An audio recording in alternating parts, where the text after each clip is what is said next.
excited to be here for our next episode with Greg Bryk, a very famous Canadian actor that I got an opportunity to meet in Dallas last year. And I said, Greg, you know who would be great to have on the podcast? You.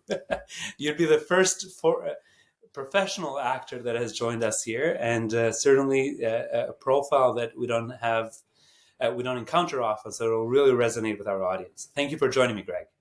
Oh, Gary, it's my pleasure. I enjoyed meeting you in Dallas at the Deloitte Entrepreneur Summit, and I'm happy that you reached out, and we'll get a chance to have a nice little conversation here today. And Greg, in a quick nutshell, tell us a little bit about you, your upbringing, and who you are. Who is Greg Bryk for people that don't know you or don't know you well? Sure. So my name is Greg Bryk, and I am an actor that has made my career primarily in Canada, and I've appeared in over 110 different movies and TV shows and video games now. But I was born in Winnipeg, Manitoba.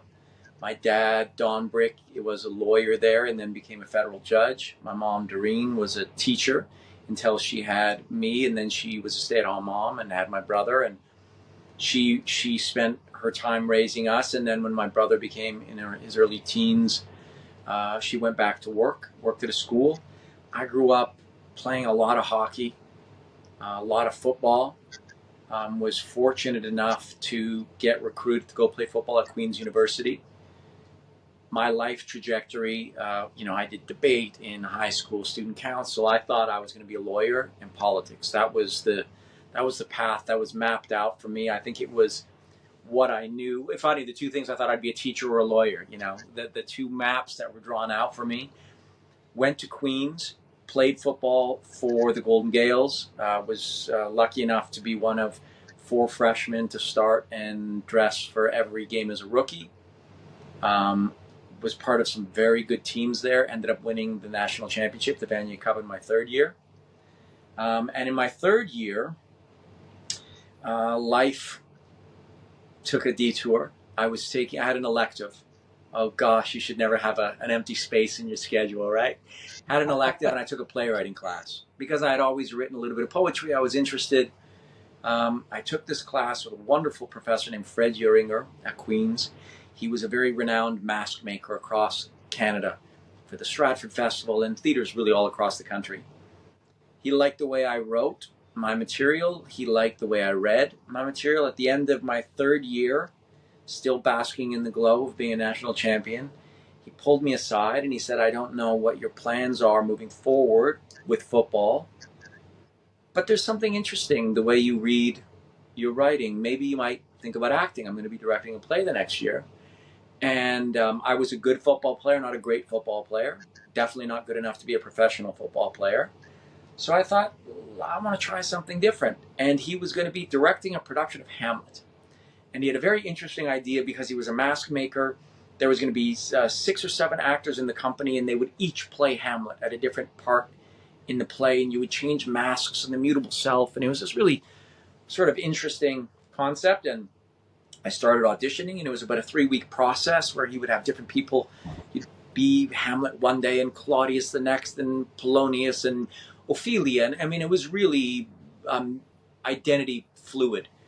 And then at the end of about 3 weeks, he pulled me aside and said that this was going to be his last Hamlet that he was ever going to direct because he was in his 70s. And he had this idea since he was in his early 20s, and he was going to scrap it. And he wanted me to play Hamlet alone. And because I was young and full of confidence and foolish and what could go wrong, I said yes. And that very night that I was cast as Hamlet, I kissed my wife of now 28 years for the first time. So I was falling in love with her, falling in love with acting. Had no idea what I was doing, but I was comfortable with the language because I had studied Shakespeare. And it miraculously went well. And I was encouraged by some people from the Toronto theater community that had come out to maybe get some training. So I knew training was happening in New York City. And my girlfriend at the time and I packed one little suitcase. And we hopped on a train and went to New York. And I started studying at a place called Circle in the Square Theater School, where Philip Seymour Hoffman went, Benicio del Toro. We got pregnant. We had a baby. and life began in earnest. And it's been, it's a very interesting, it's an interesting career. It's a great adventure. It's full of instability. There's tremendous highs and really heartbreaking lows. You have to love it almost more than anything. But there's something 110 movies, TV shows into this thing. I still get butterflies every time I'm walking from my trailer to set. I don't care if it's a huge blockbuster with Brad Pitt or a little indie Canadian show. It's the walk, and it feels like a fighter going to the ring. There's something very butterflies and electricity in my stomach, and I just love to do it. Oh, and it's Greg. I have so many questions for you, and I'm going to pace myself. So I'm going to go a little bit back again to the sort of the earlier stages. Who would you say had the biggest impact on your life growing up? And this could be sort of from a family perspective or professionally, completely up to you.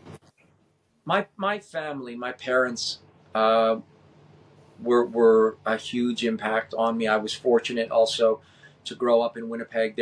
For Christmas dinners, there'd be 40 to 50 people at the table, cousins, grandparents, aunts, uncles. So that was fantastic. I had some amazing football coaches when I was young, playing Pop Warner football, that really had an impact on me to hold myself to a high standard. I was Jesuit educated at St. Paul's high school. Some of those teachers and the rigor of that. I had a wonderful English teacher who was, it's an all-boys school, and she was this wonderful little English woman, and she would be fierce and also encouraged us to be sensitive and to express ourselves, and that was great. So I think I was fortunate that it was a village of influences that brought me up. And that's often a combination, Greg, is you get from family all the way to sort of pivotal moments in people's lives. Yeah. So on that front, obviously the sort of, we talked a little bit about how you got into the acting career. What would you say have been some of the most pivotal moments in your career? Oh, I mean, early in my career, there was no career, and I had 2 kids. And at one point, I just hadn't worked. I was waiting tables. We were like broke. And we had a marriage counselor say, "When are you going to grow up? You've got kids to provide for." So I wrote my LSATs, and I got into a bunch of law schools, and I was going to go to law school. And I had auditioned for a movie called Men with Brooms. If you're a curling fan, you may remember this movie with Paul Gross, Leslie Nielsen, Polly Shannon, Molly Parker. It was and I read for this part of Alexander the Juggernaut Yount, who was the foil. And the audition had happened months before, and so much so that I had completely forgotten about it. It was just gone. And I was reading a lot of John Grisham books, psyching myself up for leaving acting and becoming a lawyer. And I got a call from my agent, and she said, "I've got an offer for you." And I had no idea what she was talking about because it had been so long since I'd had an audition. But Paul cast me in the movie that he was directing and starring in, and that meaningfully changed my life. And he was a tremendous mentor and role model for me. His success was admirable, the way he carried himself. And the second big pivotal moment was when David Cronenberg cast me in a movie called History of Violence. Small part. I was maybe, I think, the first 7 minutes, the camera's following me, and then one other impactful moment later on in the movie. But because it was so well received critically, and it was New Line Cinema, that was the studio behind it, and then they got, there was a bit of buzz around me, a little heat. In this business, you need talent, and then you need to be part of projects that people see, and there's a little buzz about you. So there was a little bit of excitement around me. The New Line cast me opposite Clive Owen and Paul Giamatti and Monica Bellucci in a movie called Shoot 'Em Up, and another bad guy. And from there, it became the next couple of decades where I played a rogues gallery of bad guys, because that's where I fit in the industry. And then eventually I got to play sort of some more complicated leading men in smaller things. But my bread and butter was being bad. And that's a specialty in itself. But it's like Mm-hmm. we know who we're going to cast for the bad guy. Yeah, and you know uh, what? It was very fortunate because a lot of times when a big American production's coming to Canada, they're bringing their stars, but the next best available role is the bad guy because a lot of times they will cast that here. So, I was fortunate to be part of some really big and successful franchises and films and get to do interesting work. And, it's cheaper than therapy when they're paying you to work all your issues out on camera rather than paying for a therapist. So, it's been interesting. A lot of times, the moms on the schoolyard, when a particularly hateful character comes out, they hold their kids a little tighter, and maybe the play dates dry up for a little while. But for my kids, but it's been fun. It's been fun. I can imagine the play dates. It's like I saw that role, and that was scary. Yeah, yeah, yeah, yeah. And they always wonder, am I acting, being a nice guy in real life, or am I acting on camera? And it's like a little bit of both. A little bit of both. Greg, and this part is important because when I first met you, I heard you speak to a large audience, and you were very Mm-hmm. engaging. And I want to Thank make you. sure that for anyone that wonders, hey, if I wanted to hire an actor as a speaker, as somebody to come speak to my team, whether motivationally, whether it's to talk a little bit about what this life is like, because if you think about corporate presentations, Yeah. they all in some way involve some acting. Yes. But certainly in the context in which I heard you, and it was much more inspirational and a bit sort of a different way to think.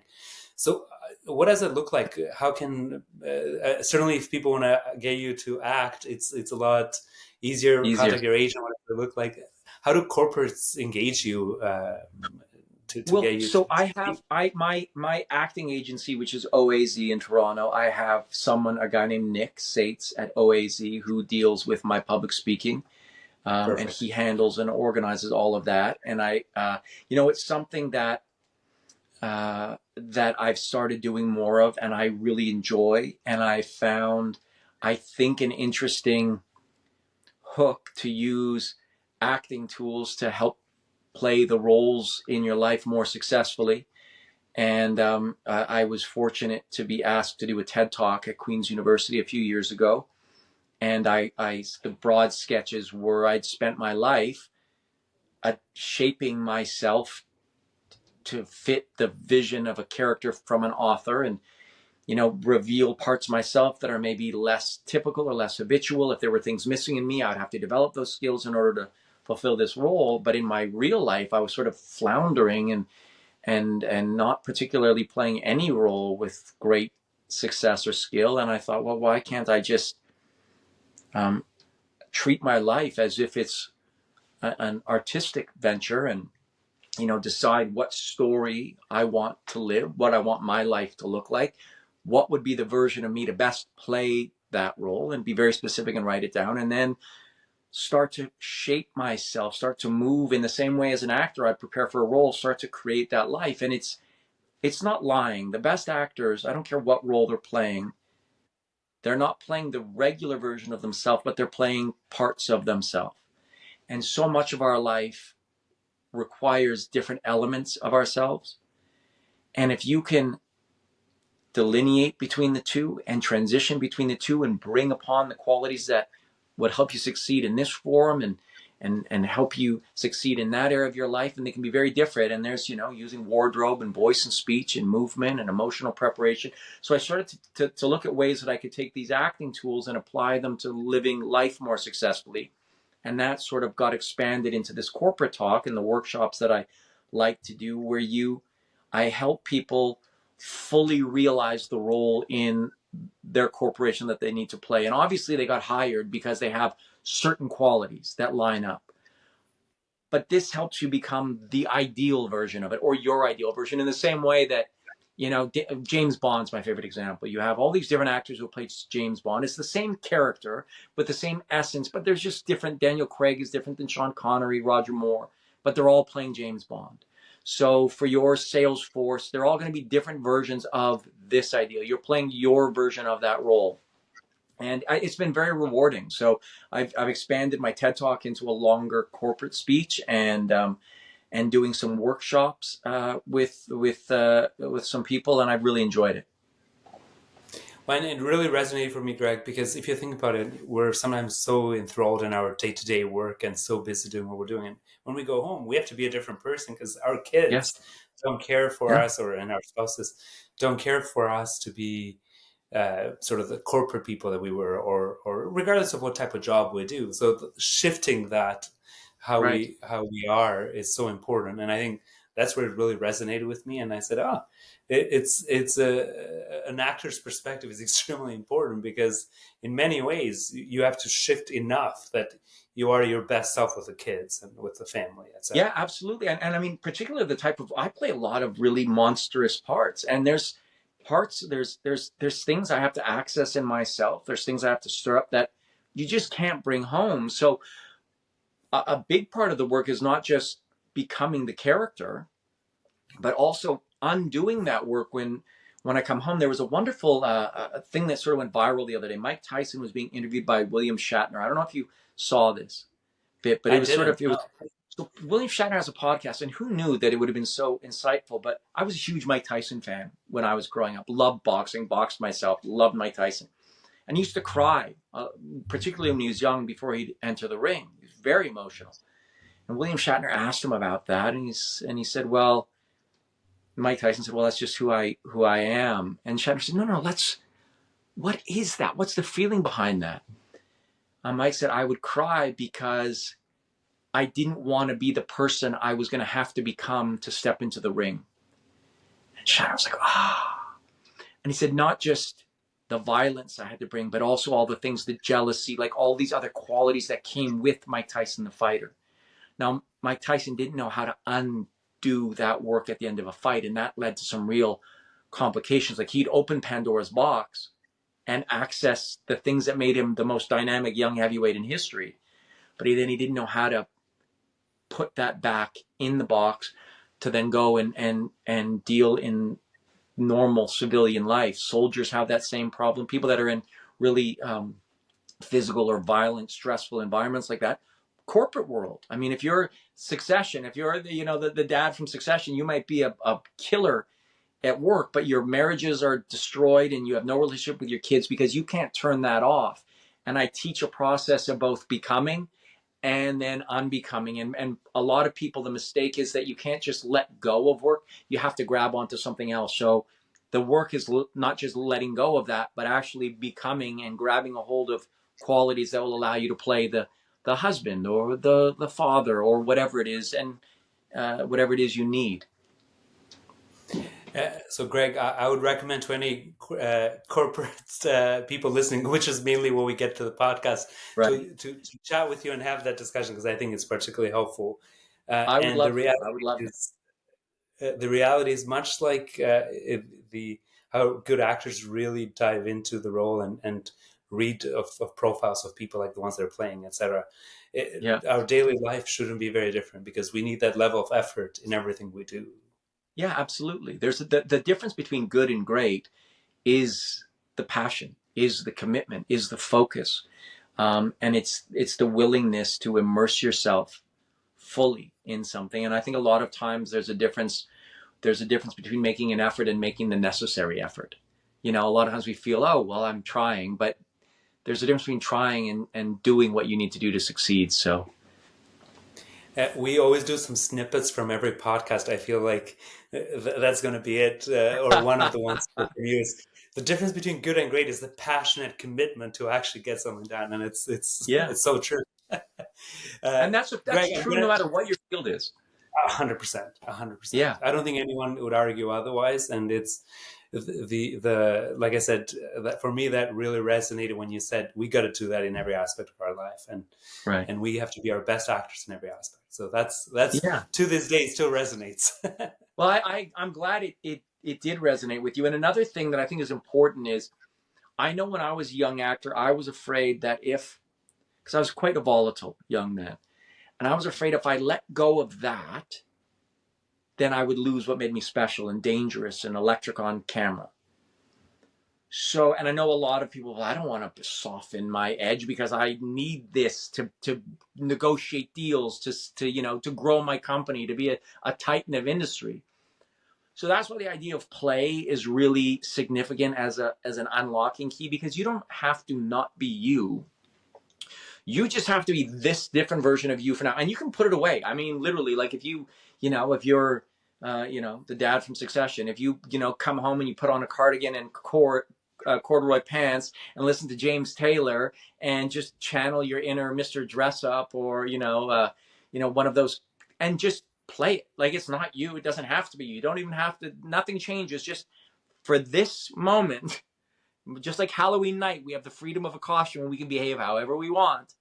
That's all you have to be. Is if you want to have successful interactions for this bit, play that part. It's still a piece of Absolutely. you, but it's a piece of you that you can put away again afterwards and go back to kicking ass the next day. Greg, that's there's some very important takeaways, and I dove right into it on certain items, and I'm going to take us back for one more thing, because Sure. I'll get back to the professional side momentarily. When you're not doing the acting roles and the cool video games and any other commercial aspects, what does Greg Bryk do? Greg Bryk do for fun? What do the hobbies look like? Well, this has been an interesting next chapter for me, because my hobby, or like the thing that filled all my spare time, was having 3 kids and a marriage. So my life was really dynamically full for a long time, because I had kids around. You have soccer practice, you have ballet recitals, you have homework, you have all of that stuff. Because an actor, at the busiest actor, it's a very well paying part time job. No matter, full stop. I don't care who you are, there's a lot of downtime. And I was very lucky that around the downtime, I had a family. I had a full life to live. Someone needed something at all times. And then as my kids got a little bit older, and they needed less sort of day to day things, they were all breaking in. They're all in the industry as well. My 2 older sons are very successful young actors and directors and writers in Hollywood and New York right now. And my daughter's just starting in theater school. But I found now that I have time, and it's lending itself to more coaching opportunities, speaking opportunities. I'm writing. I sort of have parallel tracks. I have an actor's, being a father of 3 successful young actors, and wearing a whole bunch of hats for them. Sometimes it's advice and a sounding board and helping them navigate the terrain, or being a scene partner, or running lines, or preparing all of those things. Like, I've been an actor's dad. So I just recently launching something that'll be on Instagram and YouTube and TikTok, which is called The Actor's Dad. And there's also private one-on-one coaching that come with that. But I'm just going to give advice. I'm going to answer questions. Like, if my dad had been in the industry, what would I wanted to have asked him? So there's that. And then I'm also, based on the speech that you saw, I'm working on a more life coaching, corporate coaching avenue, a book called The Power of Not Being Yourself. And there's a website that I'm launching with that, and that'll be sort of helping use those acting tools to play the roles in your life more successfully. So I'm trying to take the spare time I have and not read endless sports news or news, and do some writing and give back. I think at every stage in our life, we need to take stock of what's our purpose and what value can we give to the world around us. How do we make it the world around us a little bit better, but also people's lives around us a little bit better? And I've been fortunate to have accrued some knowledge and some experience and have some talent. And I'm finding ways to share that to help people, either their career work better as an actor, or their careers will work better using the actor's tools in their normal lives. And that's I can't say I'm surprised, Greg, but it's even the hobbies have an element of fun Yeah. work, but fun work is fun. Yeah. It's I mean, I often the love to read, Gary. I read. I yeah. love to go to restaurants. I'm a huge, huge foodie. Love that. I love to travel. I box still. I don't get punched in the Good. face anymore. I'm not a young man, but I still love the discipline of being in a gym. Yeah. I like yoga as I'm getting older and I can't lift as heavy weights. I like doing yoga. So life's fun. If you let it be fun, if you make it be fun, it's fun. Well, and that's I always like that perspective of yours. So it's you have to put the fun hat on once you're done with the Yeah. work hat on. Yeah. So that's it. And Greg, to go back a little bit to the early stages of your career, and we chat about what it was like. So it was challenging. It was, you had to wait tables. You had to do all these things while you were building your acting career. And I Yeah. imagine most acting careers look like that. That with a lot of sacrifice, not very easy to become successful. The glitz and glamour that we see with some very successful few is not probably what happens generally. So, Right. what for us, for anyone considering an acting career, what advice would you have? What does a path look like? And I know they're not all the same, but just general advice. Well, if I could, confidence is an important quality to carry into this industry, and also not being desperate. So if you have a way to, that's not soul crushing for you, but a way to make enough money that you can say no. No is the only power an actor has in negotiations and whatever. But if you're desperate, like in anything in life, if you're desperate to make that sale, desperate to make that connection, it doesn't work. So I would really recommend for young actors to approach it like with a life plan. You have the passion, and you need to have a passion, and you need to train. You need to train with the best people you can surround yourself with. You need to do it. If there's local community theaters, get involved. It's reps on the ground. It makes you better. Become obsessed with it. I like, Tony Robbins is always talking about, you find your great obsession. And if you want to be a great actor, commit to that in the same way that Gary, that you build your company. You can't do this through half measures. You need to be all in. So find a way to make a little bit of money on the side. Jeremy Renner, when he was a young actor, remember he and his brother, they had the skill, they would buy and flip houses because he never wanted to be in a position where he had to say yes to something. Invaluable. Train, understand the reality of, the downside is, during the strike, this number kept flying around that 87% of actors don't make the $26,000 a year that they need to get health insurance. That's full stop. And then there's a chunk of maybe another 10-15% of actors that make between that 26 and maybe $60,000-$70,000 a year. And then there's actors who work a lot that, you can make whatever. And then there's the very, very, very few superstars who can pick and choose. So although the odds, if you were an actuarial scientist, you wouldn't, or an account, or, if that was math or background, you would say these are not great odds. But the one thing that I've always shared with my kids, and I think it's important, that even if it's 1 in a million, someone has to be that one. If you go into this business looking for quick fame and fortune, it could happen. It's not the best reason to go. If you have a burning desire to reveal bits of yourself, to connect with other people, to share your humanity with an audience and let them have a catharsis through you or be entertained, then I think there's value in that.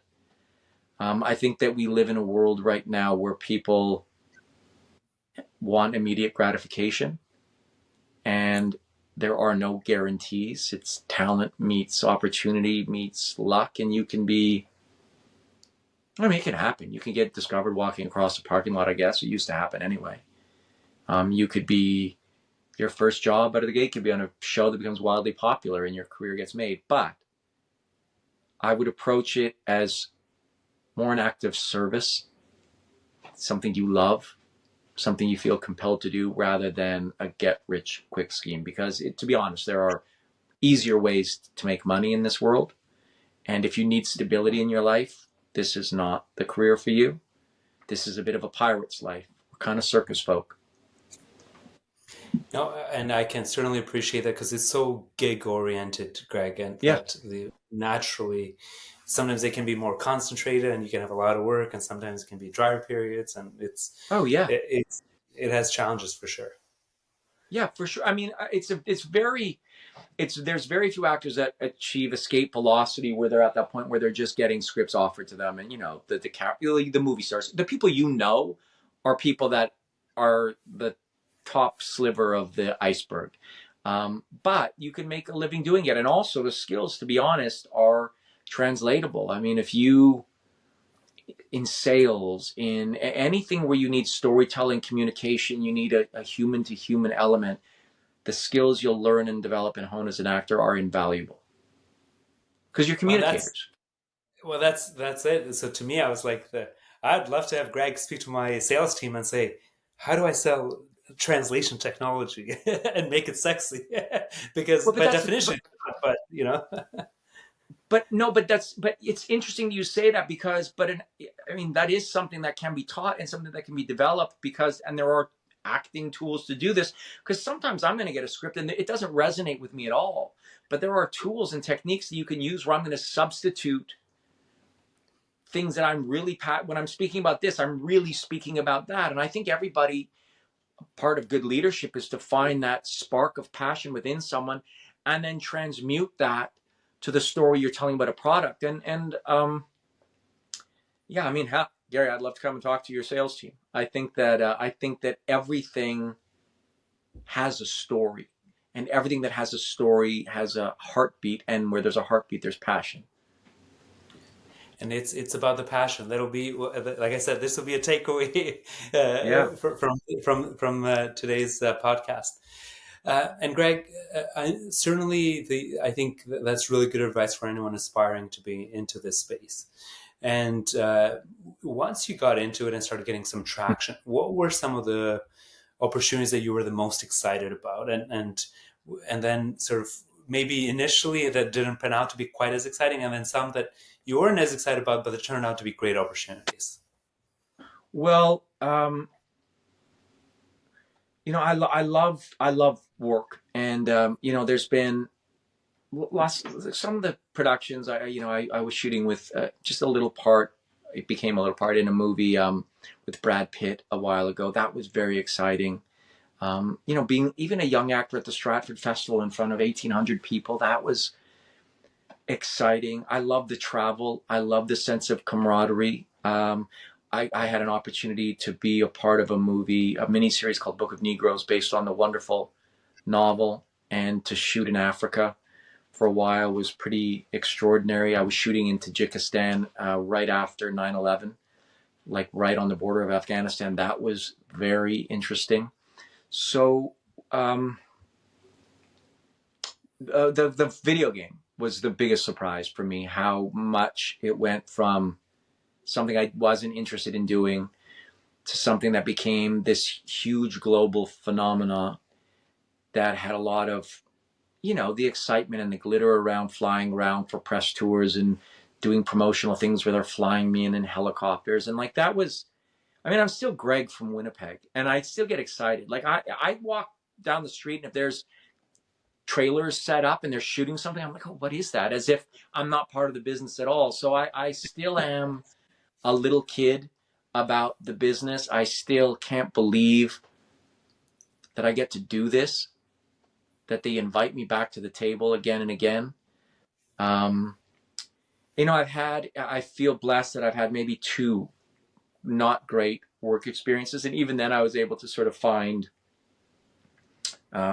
some grace notes in that. You find moments that I like, but just the overall tenor wasn't great. And as I get older, I can recognize that the people involved that made it less than ideal, the two directors were going through their own things as well. Like we often, we take things personally, and I'm very much into stoicism over the last little while. I'm very interested, like I enjoy the philosophy and reading Marcus Aurelius, and I think that we take things personally and we forget, because of course our life is the most important life to us for the most part. But I think that it's good to take a step back and try to be empathetic. Like, why not take it personally, and what are they going through?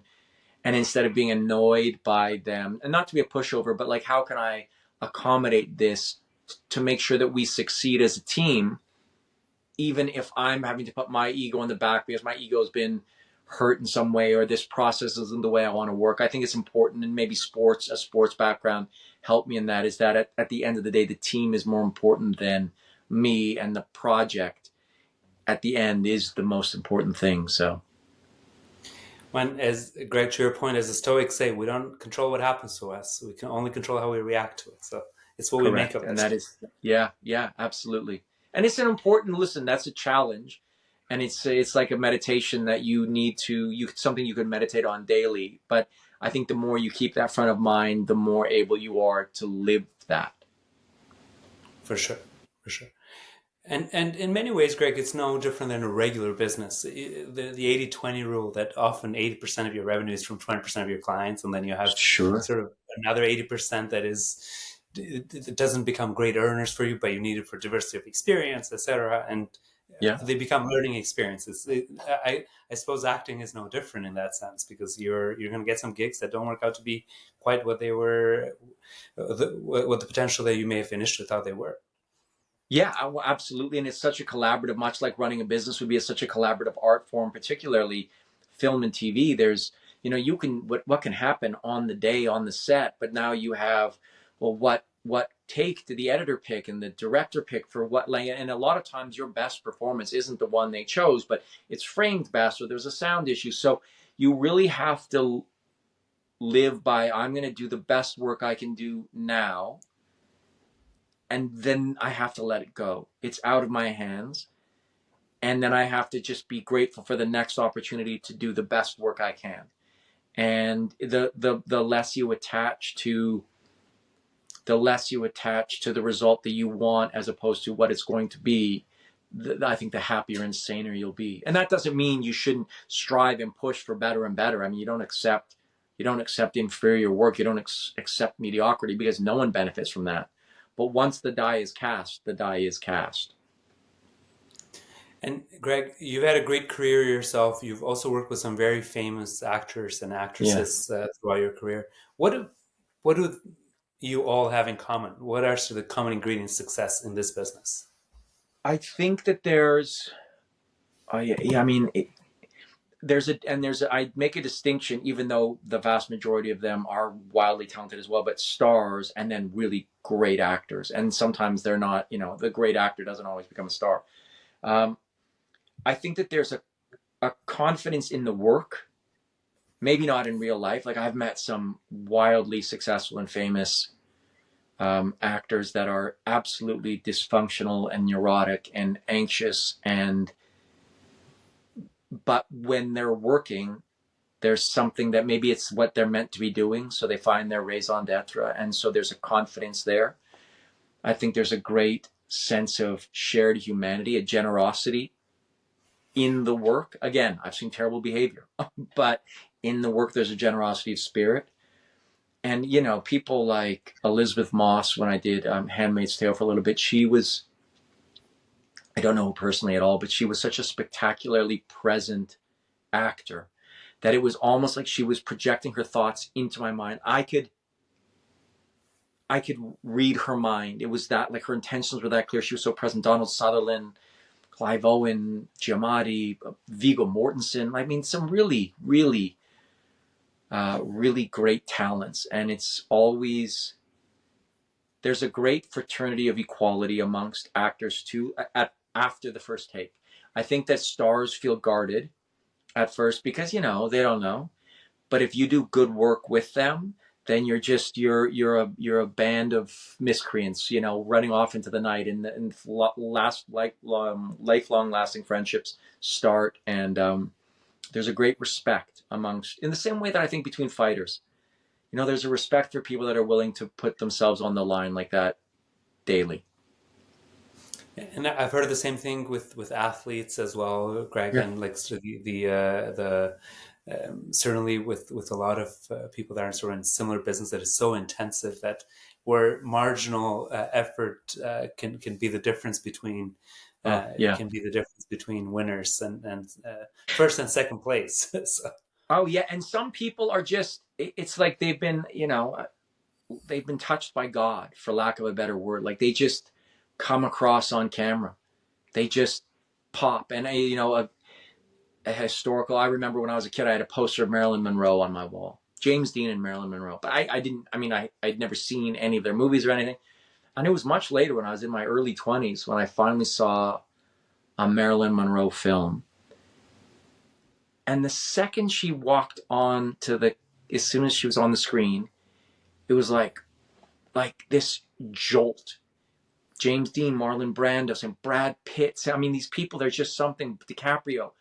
When the camera's on them, even doing nothing, They just pop. They come across, and if you can catch a little bit of that, you can have a career. If you got a lot of that, you're a movie star. And if you don't have any of that, then it's your job to get relaxed enough and to find it in yourself. Because I think we all have a little magic dust in there somewhere. And I imagine, Greg, not very different than most other areas. Talent is important, but the replicate for hard work would be you can replicate it no matter how talented you are. Yeah, for sure. And this is something that I think that when you're young, you want to believe that in like the myth of the genius, and you don't have to work and you don't have to try. And as an actor, you need to, for my money, you need to prepare. You don't plan what's going to happen in the scene because you have to allow room for spontaneity and whatever is going to happen. But you need to prepare and you need to work, and you need to be consumed by this. And I've seen people that I thought were maybe the not most naturally gifted actors when they were first starting out become spectacular actors because they work. And I defy anybody to find a person who puts time and passion into their chosen endeavor and doesn't become much, much, much better. Now, even basketball, like I'm a terrible basketball player. I don't know if you play basketball or not, but even like we're never going to make the NBA, but we could become so much better if we committed and we were in the gym and shooting day after day. You're going to become a lot better. I don't care what it is you want to do, whether it be business, whether it be acting, whether it be sports, whether it be whatever, law, medicine. The more you do, the better you get. Full stop.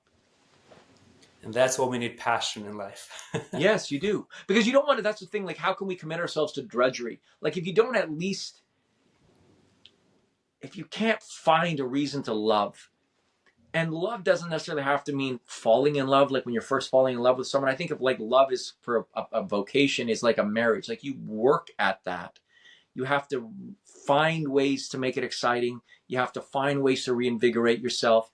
And that's your job as a person, is to find the spark and to rekindle the spark so you have an eternal flame for whatever that job is, because you can't trust the novelty factor. That wanes. You can't, inspiration comes and goes. Discipline and commitment and the right mindset is what makes the difference. So true, Greg, and we hear that time after time in this podcast from all kinds of walks of life. So I'm sure. if there's one common theme, that resist regardless of what people did. And Greg, I have one question for you, and then we're going to pivot, or one more question, and then we're going to pivot to a fun part of what we call the one-word answers. Sure. A fun part of our podcast, the rapid fire part. So, if you were to be cast as one historical figure in anything, who would that historical figure be? I would love to play Teddy Roosevelt, the great adventurer. I mean, I would love to play that. So to anyone listening that is in this business. Yeah. I mean, I don't know. I mean, I'm probably physically not right for that at all, but that I just find there was a sense of adventure about him. There was also he had a wonderful blend of the cerebral. He was a great thinker, a great writer, a great philosopher, but also sometimes someone just goes out and gets it done. Like that's a great quality. People that just get it done. And Greg, I appreciate that. And I have. What about you, Gary? What would be your role? What would you want to play? Yeah, and it's, as I had this question for you, I was thinking the same thing. I was like, who would I want to do? And, you talked about the Stoics, and I said, Marcus Aurelius my son is named Marcus after Marcus Aurelius. So that amazing. As you can imagine, big fan. So it would be probably one of the Stoics. Marcus Aurelius, the more likely one, or amazing, like a sort of one of the figures that right now, when we think of the ancient world, we often think of them as like, oh, we've come such a long way. But in terms of the breakthroughs in philosophy that were done so early on and that remain so true today, they were done by ancient Greeks and Romans in a way that has resisted time more than anything else. Well, but I don't think we've changed that much as humans, and I think that there's a core, like the wisdom of our humanity is what it is. Technology obviously has evolved so rapidly, and we're in this dance with that. But we as people and our passions and our fears and our ambitions and the way we look at the world, I don't think has changed that much. And it's and that's why it's important. We have to learn from history and everything Yeah. that they've been through. Otherwise, we are bound to repeat it as we do Yeah, time after time. absolutely. Yeah, no, absolutely. But it's amazing how often that adage is repeated and how rarely it's applied. And Greg, I could be doing this for with you for hours, but I will pivot for us to the rapid fire questions. So this is supposed to Sure. be fun. First thing that comes to Okay, great. mind, Okay. and they are super simple. First one is, Okay. what is your favorite word? Yes. I love it. What word do you hate?